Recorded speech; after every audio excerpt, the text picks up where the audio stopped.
ముఖ్యమంత్రి ఏకంగా సభ పెట్టి డాన్స్ చేసేసిండు, అయిపోయింది. ఇప్పుడు చెప్పాలి ముఖ్యమంత్రి, ముక్కు నువ్వు రాస్తావా, రాజీనామా నువ్వు చేస్తావా,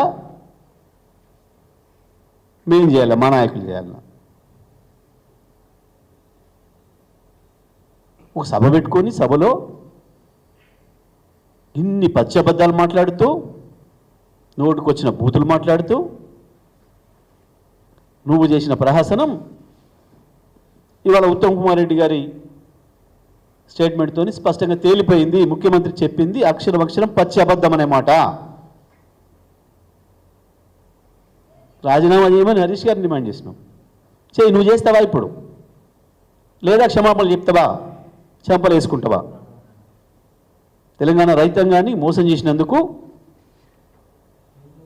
మొత్తం అయిపోయింది, అందరూ చేసేసినా అని చెప్పినావు. నీ లెక్క ప్రకారమే ఇవాళ ఇంకా 17,13,000 మందికి నువ్వు ఇవ్వకపోయినా ఇచ్చినా అని చెప్పినందుకు నువ్వు చెంపలు వేయాలి, చెంపలు వేసుకోవాలి, నువ్వు క్షమాపణలు చెప్పాలి ముఖ్యమంత్రి. అది చేయడమే కాదు, వెంటనే ఏ తేదీ లోపల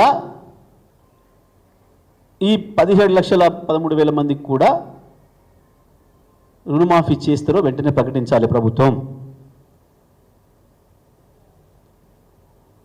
ఒకరేం బ్యాంకు పోమంటున్నారు, ఒకరేం వ్యవసాయ శాఖ అధికారి దగ్గర పోమంటున్నారు, ఇంకోరేం మీ సొసైటీ పోమంటున్నారు.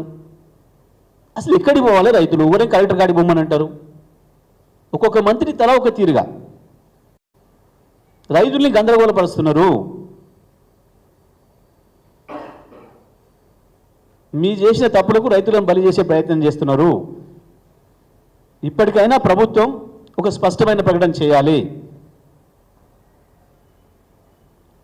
మొత్తం రైతుల సంఖ్య, మీరు చేయదలుచుకున్న రైతుల సంఖ్య, దానికి సరిపోయే డబ్బులు ఏ తేదీ లోపల